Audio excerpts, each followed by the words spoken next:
Again, I thank each of you for joining us this year at the Montclair Literary Festival. This is quite a treat, and we know that you have a lot to do, you have a lot on your plates, so thank you so much for joining us. I also thank you for penning these very provocative and paradigmatic books, right? Because once you all get a chance to read it, which I hope you all go and buy them, you'll see just how paradigmatic I think these books are in terms of how they move the discussion forward. And as they typically say, the best book not only informs, but through its words, you can feel the passion of its author. And I have to say, after delving through these books, I felt the passion. I mean, it's evident in the work you all do, but it's next level when you can read the book and you can feel that passion oozing through. So thank you for sharing that passion, and frankly, for all of your public service that you've done and continue to do. We can't even measure, right, the contributions that you all have done. It's very distinct. But having said that, I'm going to try to go about 4 rounds of questions before we turn it back over for Q&A to the audience. So each of you, as I mentioned, has written a very powerful treatise on the administration of justice. And I think it's important to sort of foreground it that way in saying the administration of justice, because this allows us to pause a little bit, right, and to understand the intricacies of this system. It has various moving parts, but these books, to some degree, speak to each of them. Having said that, and I suppose we can start with you, Chris, what compelled you all to write this book, and what was that journey like for you? That's a great question. Thank you. I think that what I'm trying to do with my book is really create a new genre of not true crime books, and because shows like CSI and the Forensic Files and the way that the criminal justice system is depicted in those shows, and forensics in particular, is just not the way that it plays out in every day in criminal courts. And I think that through the work that I do at the Innocence Project, I've had these extraordinary experiences being able to litigate in places like Mississippi and Alabama, and and there are parts of New Jersey and Pennsylvania that feel just like Mississippi and Alabama, I would say. And how forensics play out in those places are so much different than they appear in popular culture. And I wanted also to raise up the point, really, that forensic sciences are sometimes looked at as separately from the criminal legal system, and that I wanted to marry this, the debate around the validity and reliability of forensics, to the broader discussion around the criminal legal system, and that we understand that I don't believe that wrongful conviction or junk science is the central problem with our legal system. It's structural racism and mass incarceration. And junk science is a tool of maintaining the status quo, and I thought that there was space for a book there. Absolutely. To you, Judge.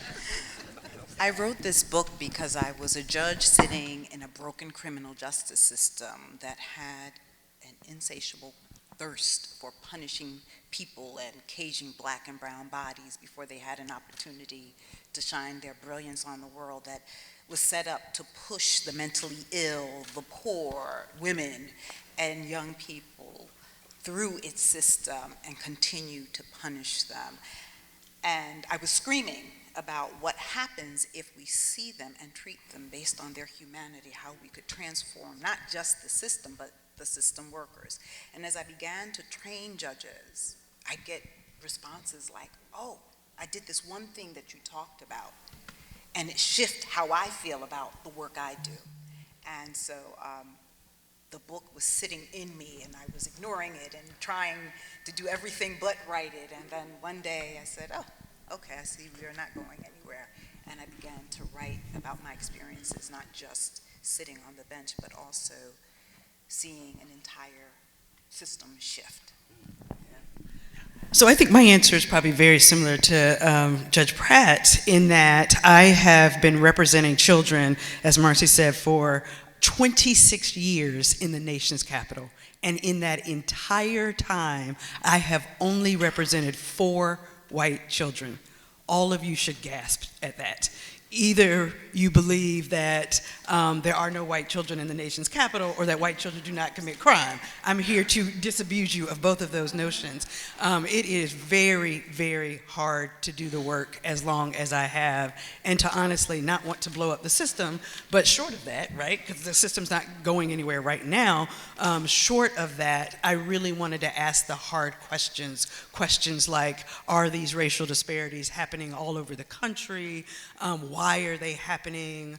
And this is really important. I wanted to talk about what impact that disparate treatment of black and brown children was having on those children developmentally, intellectually, physically, emotionally, all of these things that matter. And so this book was an opportunity, I think it's like you said, Judge, it's like sitting in me. And I have, over the years in my career, kept a file of shock and awe stories. Those stories that blow my mind that should not be in the system at all. Right? And so so it was, I think it's just living in me. I was collecting those stories without any articulable desire to write a book. And then just, a day hits you and like, this story has to be told. These stories, the voices of the children who are harmed, who are traumatized, has to be told. And so that's really what this book is about, truly the rage of innocence, the rage of children truly who are just being children, but find themselves caught up in this system. And so. Wow, very passionate answers. I'm sure you all feel it already, right? Get the books. Moving into my next set of questions, and I'm going to use some quotes from the book, so I apologize in advance if it comes across as long. And we're going to get to those clients as well. All right. To you, Judge, you often foreground dignity in your courtroom and in your public talks. I've watched the TED Talk. I've assigned it in classes. In fact, at the top of chapter 3, which is titled, I See You, and that's compelling coming from a judge, I see you, you write, quote, true delivery of justice requires being curious about the information before us. And that curiosity requires us to see both what is obvious and what is not obvious. And you go on to say what is there and what is not easily apparent. And for me, in knowing all of the statistical breakdowns and the controversies, right, that are appended to that, my takeaway from this quote was that, is that if individualized justice is to be a reality for people, then that's true justice, right? But we also know that, the system doesn't quite work that way, and even in the infancy stages of the juvie court, right, it was supposed to be based on therapeutic individualized justice. But to you, Judge, why is dignity so important in how judges operate? Well, to answer something that you just said, individuals are the criminal justice system. So if I'm sitting as a judge, I didn't become a judge because I believed that the system worked. Oh, I'm sorry. I didn't become a judge because I believed that the system worked. I became a judge because I wanted to ensure that everyone who came before me got justice. And so this idea of seeing people requires the judge and criminal justice practitioners in the space to do a number of things. Understand the community that you're serving, because yes, we are public servants. And so I can't serve this community if I don't understand how poverty impacts the people who are coming through the system. I can't impose a fine and this homeless person is wearing one shoe and think that that's okay. I have to pause. I have to understand that there was a shooting in the South Ward. And so when I have people who come in from the South Ward who I might think that are behaving in a way that the justice system might say disorderly, they're experiencing trauma from what happened in front of their house that night. And so the judge, the officers, the clerk, everyone in that space needs to understand those things. And the one way that we get this done, I believe, is by making everyone in the courtroom and outside of the courtroom, i.e. police officers, role changes, right? Because it has to be more than law enforcement. It has to be peace officers. So I have to have more information than what the allegation says happened at one moment in time, which usually is not even right. And so for me, when I tell judges that you have to see people, I mean it literally and figuratively. I observe judges who spend the entire time looking down There are jurisdictions where the judges are told that if you're going to impose a negative finding or send someone to jail or impose a bail, to not look the person in the eye. What does that tell the person who's receiving that penalty about the justice system? It tells them that the judge did me dirty. They couldn't even look me in the eye. So when people talk about that, yes, it's important to know what that person looks like. It's important to know that there is a child before you, that child, what's the difference between a 17 and an 18-year-old? Nothing, except that the 18-year-old now ends up in court facing adult penalties, and even before that, when they waive them up. So this idea of seeing people, most importantly, as they ought to be. So that's what this idea of literally seeing them and understanding what it is they're experiencing means. I mean, it's a powerful takeaway, right? Especially considering the fact that a lot of folks who cycle throughout the court system, right, they don't quite feel connected or understood. Powerful.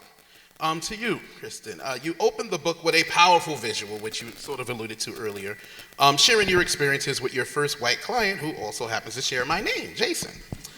He was charged with burglary as a hate crime, and you go on to note that he was arrested with 4 friends who were also white. But eventually, the judge released them despite not knowing what the charges were for. And in fact, you write, quote, he, the judge, simply assumed that 5 white kids with parents present shouldn't be in detention. How is this in stark contrast to your non-white clients? Wow. Yeah. So absolutely the opposite. And so you told the story of Jason. I'm going to answer that by telling the story of Eric. So Eric is a young man that I opened the book with. Eric was a 13-year-old black boy who one night, Saturday night, was watching a movie. And in the movie, he sees someone making a Molotov cocktail. And in his 13-year-old brain, he was like, oh, let me see if I can make something that looks like that.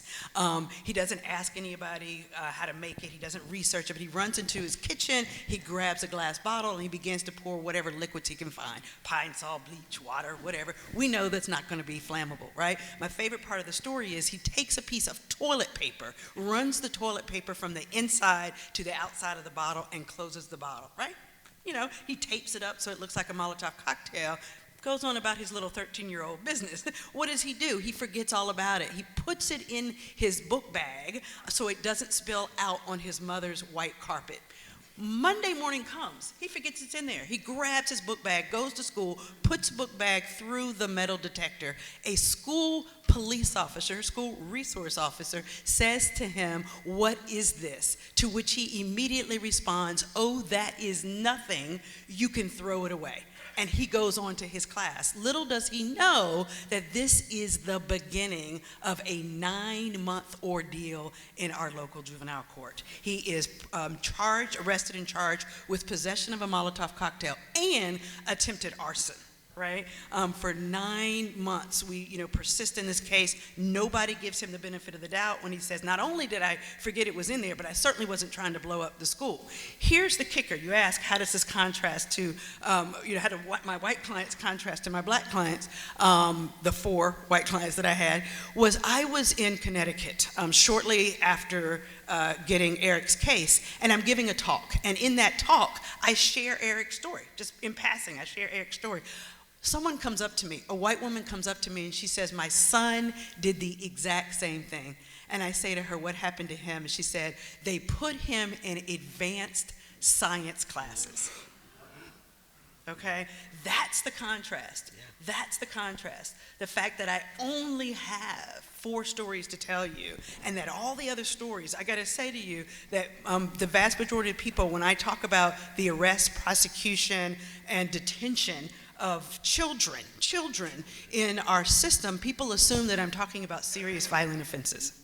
I'm able to write an entire book about stories like Eric's and like other kids. That's the contrast. So the contrast is we just don't see our society using a traditional law enforcement response to normal adolescent behaviors, even to drug use. So the comments in that last panel were very powerful about the ways in which we take a treatment focus to white children who are engaged with drugs, but a very criminalized approach to black kids. Wow. quite a contrast. To Chris, to you, in your book, you painstakingly cover the extent to which corporate interest has influenced the administration of justice, and most prominently, I think, you talk about this in the use of expert testimony, but within a civil capacity. We often hear about junk science and so forth in the criminal capacity. So this, for me, was a real education. And you go in deep in chapters 6 and 7 respectively about this, but why is it important for us to understand the crisis of junk science, within a civil capacity? Well, the reason that I brought that up was really to show the contrast that we really value in this country money more than life and liberty, and that's particularly true with black and brown people and poor people. And when we had, what I charted in the book was really the explosion of our legal system generally in this country in the 70s and 80s, largely fueled on the civil side by toxic tort litigation, personal injury liability, those types of personal injury suits, and class action litigation, which became kind of a thing. And so the explosion of the legal system on the civil side happened. And on the criminal side, we had the drug war and mass incarceration that doubled, tripled, and further on the criminal side. So the legal system generally became much more of a huge footprint in this country. And on the civil side, corporate defendants were getting sued quite a bit and losing a lot of these suits, right? The Dow Con Shield litigation, the Ford Pintos, that was probably pretty righteous litigation and got those off the road. But there was a lot of junk going on, right? There was a lot of expert witnesses that became full-time professional witnesses. There are people like that today. That wasn't a career that you could have before, that you could just be a witness, right? You can be an expert and just get paid to testify. And so these folks were, plaintiffs' lawyers were using a lot of them, and a lot of subjective speculation was being used and masquerading as science in courts, and corporate defendants were sick of it. And what they did is they teed up a case to get to the Supreme Court called Daubert, and this was a product liability case of Benetton drug that was used for pregnant women to address morning sickness, right? And so it was thought to cause birth defects. So this case went to the Supreme Court, and what the Daubert, Dow Corning Chemical, the company that was producing this drug, had argued that we really need a new standard in not in criminal trials, in court, for the introduction of purported scientific evidence. And they won. And they flipped entirely the way that judges were required to consider proffers of scientific evidence. And it worked. In corporate America, judges began excluding unreliable evidence in ways that they had never done before. The same standard applies in criminal cases. Nothing changed in the criminal system despite the total lack of scientific validity on so many of the techniques that I write about in the book, and also techniques that we knew and know today have led to wrongful conviction. Still, judges were not excluding that. And so this theme that I explore here is what I call poor people science, because we don't care about the science that is used in the criminal legal system, and the empirical evidence is overwhelming. There was a study done 10 years after the Daubert case that my boss and co-founder of the Innocence Project, Peter Neufeld, had studied and showed that prosecutors got in virtually everything that they ever proffered. The defense never won a single challenge. Corporate defendants were winning their challenges. And then I did a follow-up study in 2018 with Brandon Garrett, a professor at Duke, showed that nothing had changed despite now we know that nearly half of all wrongful convictions involve the use or misuse of forensic evidence, and that we know these specific techniques lead to wrongful convictions, and we still refuse to keep it out of the criminal legal system. That's because who we prosecute are marginalized communities, largely black and brown folks. And so that's why I thought it was important to understand the value that we place over money as opposed to the life and liberty of marginalized people in this country. Absolutely. I mean, and I'm happy that you mentioned the impact on marginalized people. Essentially, it's a matter of being able to afford, right, the ability to contest the junk science. Moving into the third round, and starting with you, Kristen. Many have begun problematizing school resource officers, as you had just done a few minutes ago as well, and especially given the depictions, right, that we've all have watched over the news media, social media, and so forth, of officers harming students, and disproportionately students of color. It has virtually turned schools into semi-detention facilities. There had been a lot of work, books published, articles published, that looks at this. But mainly, what we hear from these students are really just feelings of being criminalized. And in chapter 6, titled Cops in School, you give an anecdote about a girl named Shanice who had gotten into an argument with her boyfriend, which resulted in her taking his phone and just delving through his text messages to see if there are any evidence of him cheating on her. And like many urban schools, there was a lack of counselors on site, as you noted, but there was not a lack for SROs, school resource officers. She was summarily arrested. She got arrested.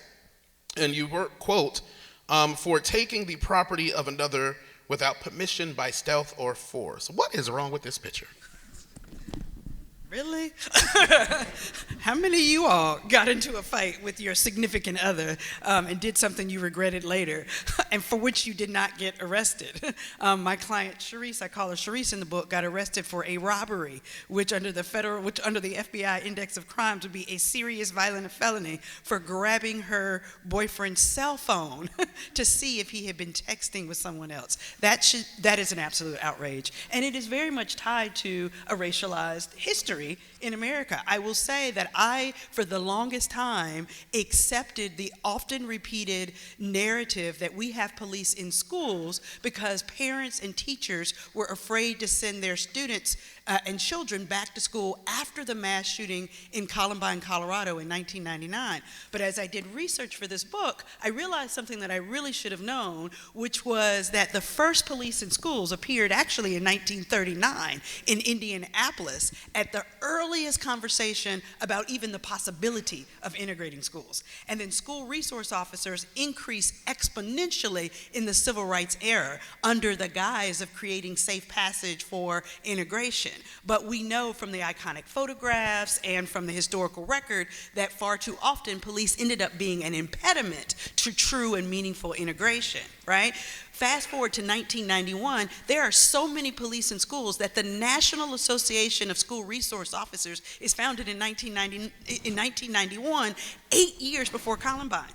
Then in 1994, the federal government creates the Cops in Schools framework, which is the framework that allows the federal government to funnel money into state and local school systems who agree to hire police in schools. What's happening in the mid-1990s? That's the height of the super predator era, right? Where black children were explicitly being named for this temporary uptick in crime, and politicians recognized that they could manipulate this sort of supposed connection between blackness and criminality, right? So in the 1990s, then, that's when this federal framework is set up. And yes, in 1999, by the time Columbine, the tragedy happens in Columbine, Colorado, the federal government does increase their funding, but where do they send police officers? Which schools? They send them to the schools with a predominantly black and brown presence. They don't send them in droves to the Columbines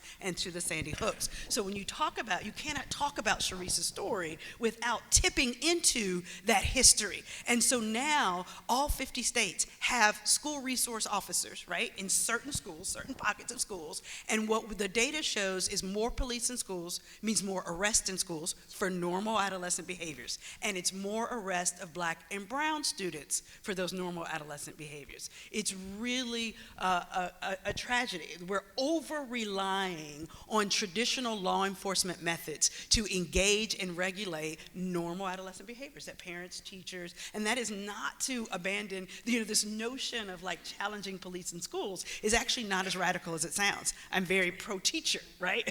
I am very pro-safety. I'm very pro-safety of my own children, right? Like our own children.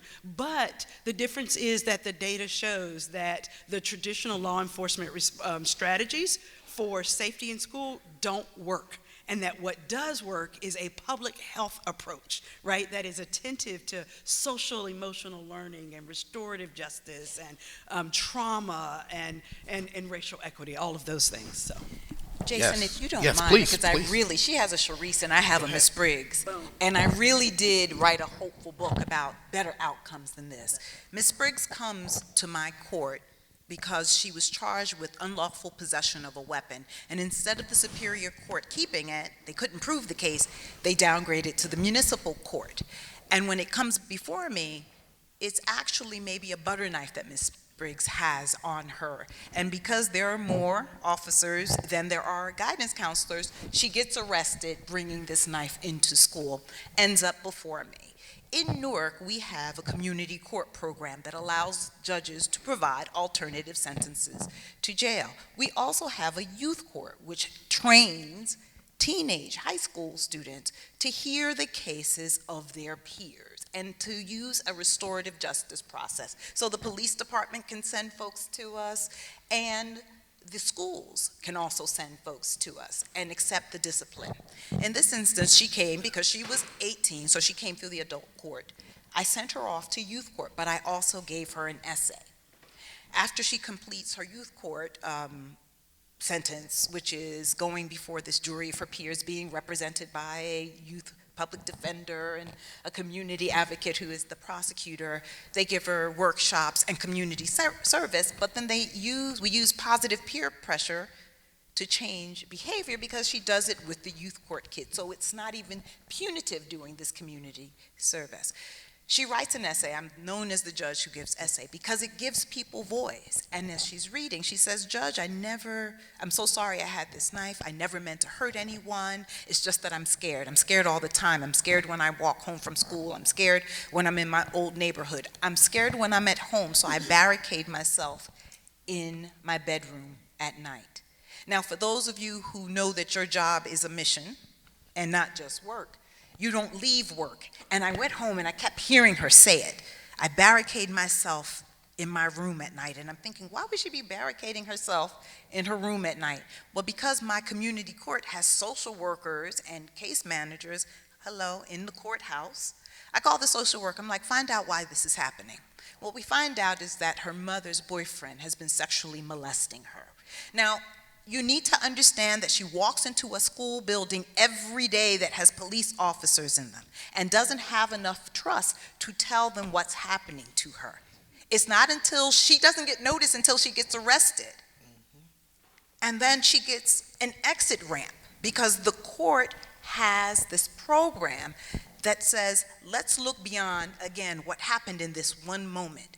Why? And it wasn't until she got the essay that she even disclosed that there was something that was causing her fear. So for me, that's us, the adults. We have failed this child because it is our responsibility to keep her safe. And so this idea of restorative justice, this idea of alternative sentencing is something we all need to be screaming about and ensuring that we're providing it, not just for our children, but also for our other folks who've been traumatized by these systems so that we can put these two out of work business. Hello. Amen. Oh, powerful, powerful statements. I like this idea of restorative justice equaling foreground in the voices of the youth, right? It's an important component, I think, of establishing true justice. And again, to go back to your point, too, about the police, right? I mean, part of the issue, I think, is that we forget we don't train them to be therapeutic. Right? We don't train them to be social workers and so forth. So I don't get why we then rely on them to alleviate these issues. But moving to you, Chris, I was drawn to the Willingham case because through this case, for me, you painted a very vivid picture unearthing the politicization of death penalty cases. The state often travels far to cover up its refusal to see all potential avenues in these cases. In the book, for instance, you noted, quote, "The execution of Cameron Todd Willingham for the arson murder of his 3 young daughters was different. Willingham could not be characterized as a, quote, career criminal." You further noted, prosecutors claimed that Willingham had murdered his daughters because the daughters interfered with his beer-drinking, dart-throwing lifestyle. Why is this case distinct from many others that fall under wrongful convictions or executions? Well, I talk about 4 wrongful executions, all in Texas, really beginning, and kind of what I'm trying to do is draw the arc from slavery to Jim Crow to mass incarceration, and from lynching on street corners to lynchings in courtrooms. And there's no better place to look for that than in Texas. And one of the anchor stories in my book is Stephen Chaney is a client of mine who is also prosecuted by the Dallas District Attorney's Office. And I start in 1950 with the wrongful execution of Tommy Lee Walker. And he was a black kid who was wrongfully executed for the rape and murder of a white woman. And that's a theme that I run through a lot of these cases because that accusation has led to lynchings on street corners and in courtrooms for as long as we've had both. So these stories are really part of what a lot of like the themes that are related to capital punishment in the book. And Cameron Todd Willingham's was different because one, he's white, and these were three little blonde babies, and he was poor though, and so he had that strike against him. But was different in that it wasn't so much that his case ended differently. He was executed. He was innocent. I don't think there's any question that he's innocent. What was different about it, though, is that nobody here has heard of Tommy Lee Walker or the other people that I talk about, but everybody in my world has heard of Cameron Todd Willingham because of these same things. He's not fitting the stereotypes that we have or the people that are typically criminalized in this country. And then when the arson science that was used to put him to death became completely debunked, right? There's nothing there, and there's no argument that there is anything there. And so there was either an accidental fire and a wrongful execution, or there was a deliberately set fire and there's no evidence of a deliberately set fire. And so what happened in Texas is that advocates were looking for a vehicle to talk about capital punishment and junk science. And he became the cause celeb, right, for those reasons, because we in this country, and there's more evidence of this in your books and in mine, is that this is who we care about, right, and who we don't care about. And so it became very important and became a big deal, a big enough deal that when Rick Perry was running for a third term for the governor of Texas, after he'd executed literally hundreds of people, not hundreds of white people, middle-class white people, but when this happened and they were starting to investigate it and it was becoming more and more clear that he'd signed off on the execution of an innocent man, he disbanded the Forensic Science Commission, fired the hand-picked person that he had put in charge of the commission that was investigating the science because they were going to come out with a report that showed he'd done this.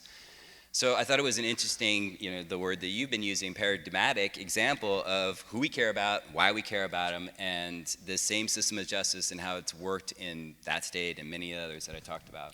And looking at it another way, too, it shows the sort of inclination of the state to punish white folks, right? And I think the intersectional difference here is that he was poor, Willingham, right? Exactly. But it's important that we understand that, right? And that we see the connection of that to the cases that we all tend to know about, right? That involve people of color disproportionately. To Judge Pratt, there is this constant theme of procedural justice in your book. And this is important, I think, given the spotlighting of police malpractice and brutality of late. And in chapter 6, titled Transforming the Justice System, you wrote, quote, "The failure to infuse a procedural justice approach into policing will continue to produce terrible outcomes throughout the justice system, as in the case for David Polynice."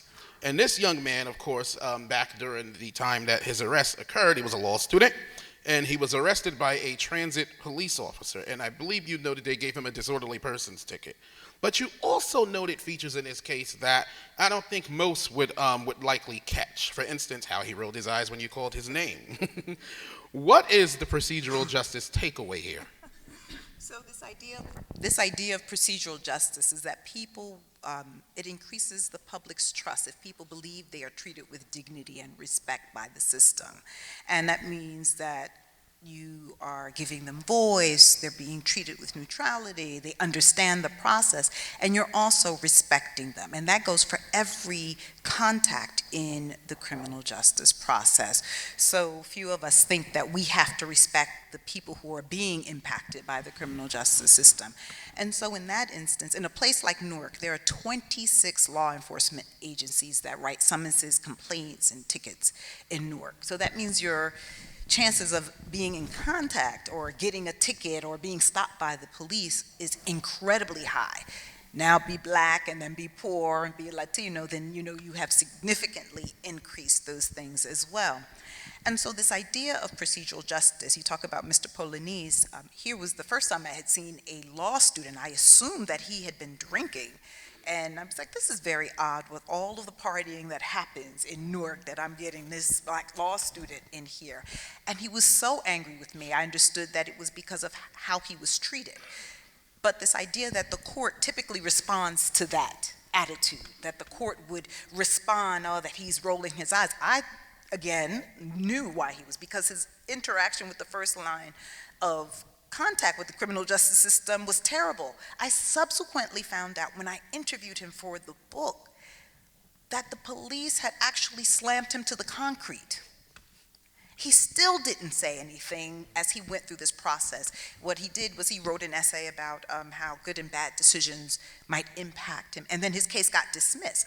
Of course you dismiss a silly case. The officer didn't even think enough to actually write out the allegations, and that's because there were no allegations, other than he told the officer he didn't need to denigrate his friend that he was giving a ticket. So this idea that if we train police officers to see people in their humanity, to slow down and to really treat people with respect and to give them an opportunity to speak, that it can shift. One of the things that makes me the happiest is that my TED Talk is being used at the police academy. So sometimes I'm walking down the street and I'll hear, hey, thank you, Judge, I used some of that stuff out here. So this idea that we're training police on the front end with this human-centered justice as opposed to trying to correct it after we've already used all of this military-style policing. And what do you do in communities that are not afraid of you? How do you get them to do what you need them to do? How do you get them to help you close out cases? You don't.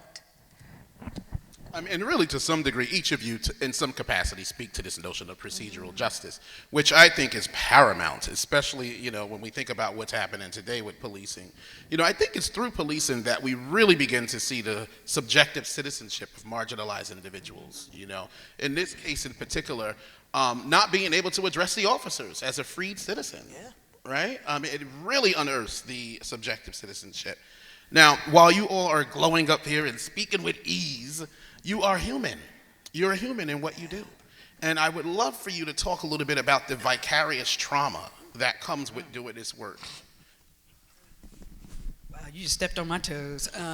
This was hard. This was much harder than I ever thought it would be. Let me be clear. I think it is very hard, almost impossible to be a black woman in America and not be impacted by the criminal legal system in some direct way.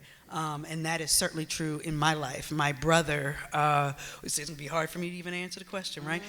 My brother was in the system, and ultimately, I actually don't want to, I want you to read the book, so you had to find out what happened to him. But was impacted, our family was impacted in a very significant way.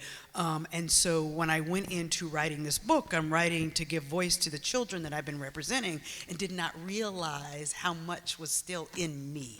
And so all of that was coming up. When I get to chapter 11, I'm almost paralyzed. It was the longest chapter to write because I really pour out some of the family stuff and this notion of having to tell your other family members, hey, I'm about to write this, are you all okay with that?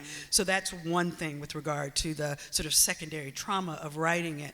Also, too, though, like I said to you earlier, I was collecting over the years these shock and awe cases. These are just things that personally touched me, Chris Henning, that bothered me about the system.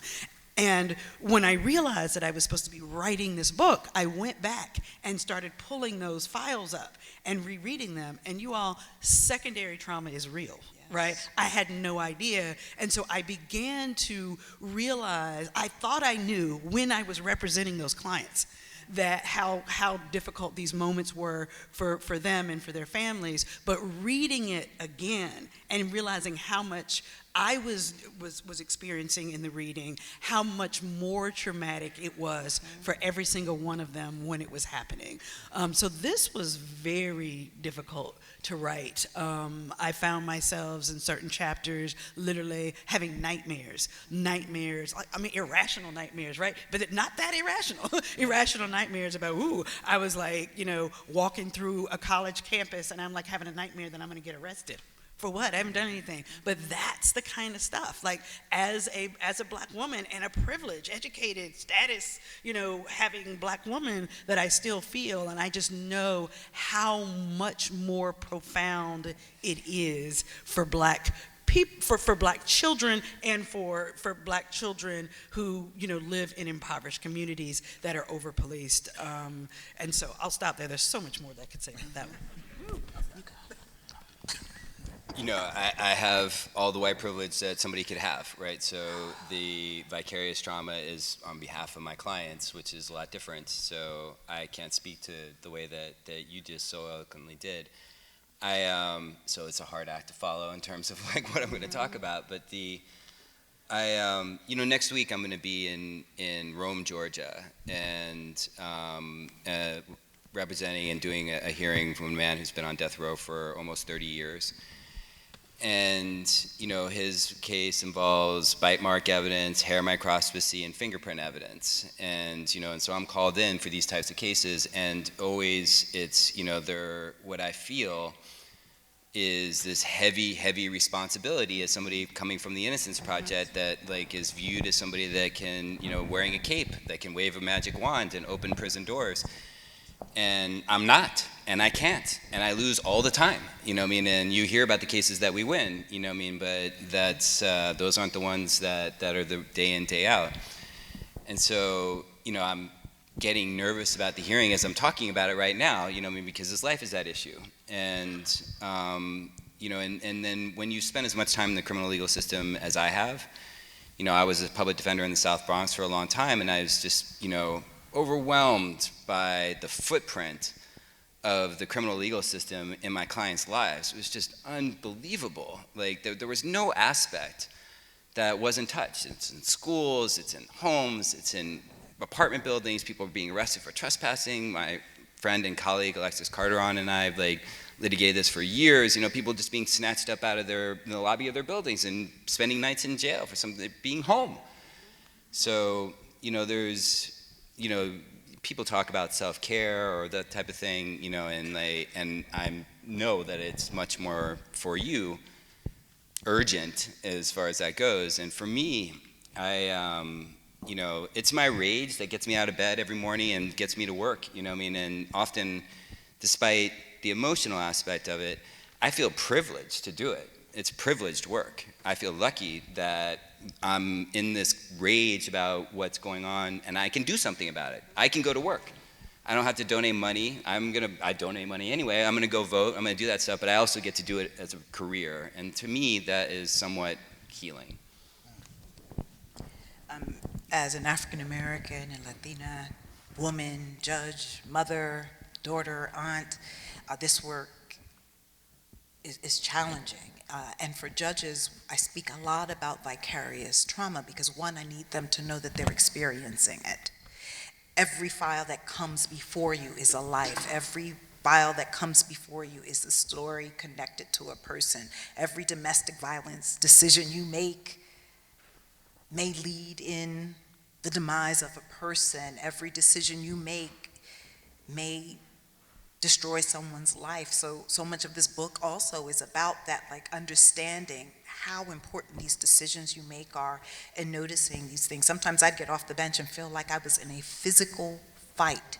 So for me, the vicarious trauma, it's important that judges understand that they cannot become numb to the cases, that they cannot become numb even though doing it is easy for survival, but really is it? Because that's when you miss things. So I think understanding and realizing it, jogging, Chris is gonna make me exercise even more because he told me I need to, just for, not because I needed to get in shape, but just for my energy.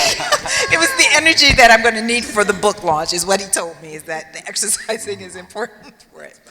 But telling judges to do things so that they don't just, they don't go home, they don't start drinking, they don't start doing these other things that are destructive to them because they're trying to give someone justice, and the trauma impacts that. Like the study on the hungry judge who sentences people, right before lunch.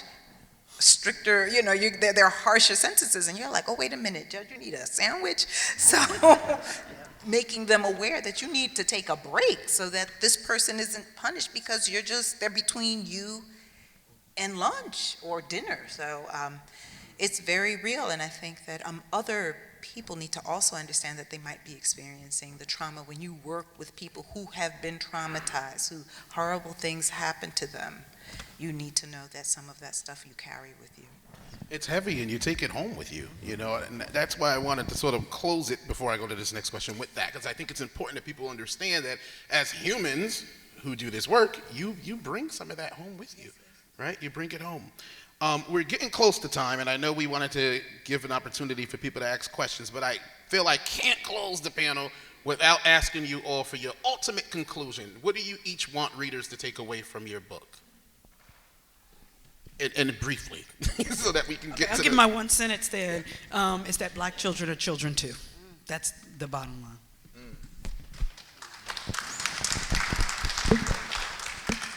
Changing our approach to human-centered justice will fix the criminal justice system and heal our communities.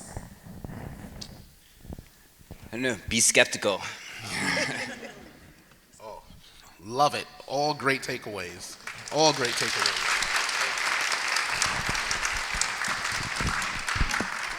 Yes, we will pivot to Q&A. Thank you, Marsh. Okay. Can you hear?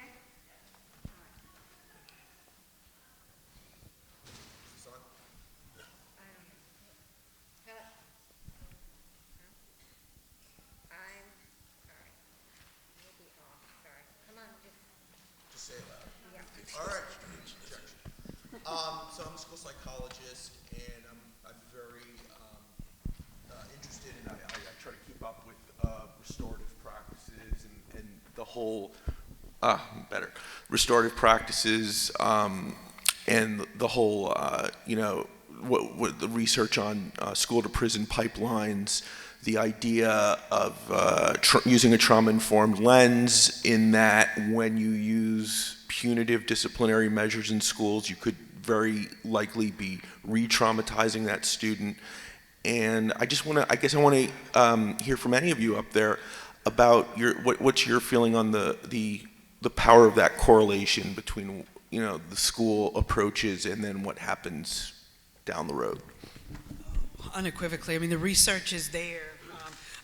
It's quite powerful that the ways in which police presence in a child's life, whether that be through living in a heavily surveilled neighborhood, a heavily surveilled school, or being the target of frequent stops and frisks, the research shows that Black and Latino children in particular experience high rates of fear, anxiety, depression, hopelessness. They become hypervigilant, right? Not trusting police officers, and that distrust of police officers transfers over to other authority figures like teachers and counselors, all these folks who could be allies for them. So it has a significant impact on the school climate and the psychological health and well-being, which then interferes with a child's ability to learn well, pay attention, be calm in class. There's also some really such painful research showing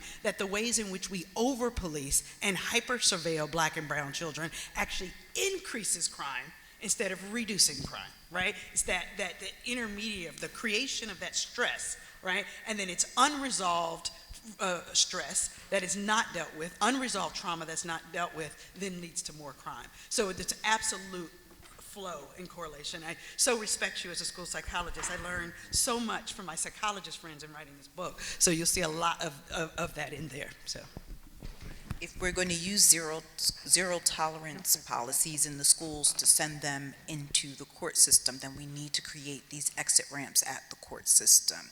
If we're going to punish children for truancy and their parents, we need to understand that truancy is a symptom of something else that's going on. It's not about why the kid's not coming. It is, why is the kid not coming to school, not just why they're not in school. When I see a kid that's missed school for 102 times and the mom finally comes to school and we figure out mom is schizophrenic and not on medication. So that's why she's fighting at school and stealing, because they need to eat. So creating a space where the court can say, oh, this is happening, let's send this child somewhere else and dismiss their case, because that's the other piece of it. Understanding that officers have the opportunity to do what's called station house adjustments. Station house adjustments. That's when they arrest a kid and they don't process them. They send them in New Jersey to a nonprofit in the community, as opposed to processing them through the system, so that they get the help that they need. So that at 18, I'm not dealing with them. At 18, they're not going through the system because we as the adults missed it or just kept ignoring it and blaming them for not showing up to school when we never found out what was happening at home. Can I just say one tiny thing, because I just have to say it, because as much as I respect you and what you do, I think we really have to, the takeaway has to be that the off-ramps have to occur before court. Before court. And before the police station. Yes. And so the question about school-to-prison pipeline, I really want the off-ramp to be school. And more of you. I like, if I could go to City Hall and advocate for anything, it's for more school psychologists, so that they don't even meet you. No, But I just wanted to absolutely, say- no, absolutely. No. We have room for one last question, and then we will unfortunately have to pack it up. Okay, we have one last question. Yes. Okay, so this makes so much sense, but what is your view of how it's getting out there? I was especially dismayed to hear the Texas story. Not surprised, but dismayed, right, that they cut it off. I mean, do you see it getting out there, especially for those of us who are not in the justice system or not even in the legal system? I mean, What was the question? It wasn't clear to me. How is it getting out there? Is that,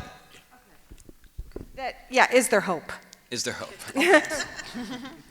I'd be willing to guess that most of us would advocate for burning it down and starting over, on varying degrees on that. Is there hope? I'd fight hard not to be too cynical or too burnt out on this. I mean, otherwise, I stop getting out of bed and going to work every day. So yeah, I think that there is hope. I think that when I look back and when I started as a public defender, my mother was indicted for drug trafficking, and my dad was assigned to her case as a public defender, and that's how they met. Wow. Right, and so that's like where it begins, right? So there was like, right. And that was during the Rockefeller drug laws, where she was facing life in prison, right? For hash, right? And so and I wrote a book in 2005 about the drug war, and marijuana you could still get, and there are many states in the country where you can still get, many decades in prison for, trafficking marijuana. So that today, you can go down to the store, and that there's even a notion that we're going to try to do reparations for all of the black and brown people that were traumatized, incarcerated, and marginalized, and screwed by the drug war. That presents some progress, right? Some hope. There was never a notion, even 10 years ago, that you were going to have legalized, all drugs like we have in Washington State now. So there is progress. I mean, there's a mountain to climb, but we've been making progress. I feel cautiously pessimistic. I think that there's hope, especially when we have a room full of folks like you all here who care about these issues. As someone who has worked in every branch of government, you all know how important it is to get the right folks elected to see and change their systems. They appoint the Attorney General. They appoint the judges. They decide that they're going to shift money out of juvenile facilities and create these alternative programs. They make those decisions based on who we vote for and who we put into office, and we have to make these things a requirement. We have to make them tell us and then make them do it after they get into office. After we vote, we can't just, okay, well, wait for the next 4 years. Oh, no. And I'm from Montclair, so I know about the advocates and protesters. I laugh, I say, people in Montclair always have poster board, markers, and glue sticks ready for whatever's going on in the world. I just passed the folks screaming about the Ukraine on Bloomfield Avenue. I'm like, all right. Well, can we give a round of applause to our wonderful authors? Riveting discussion.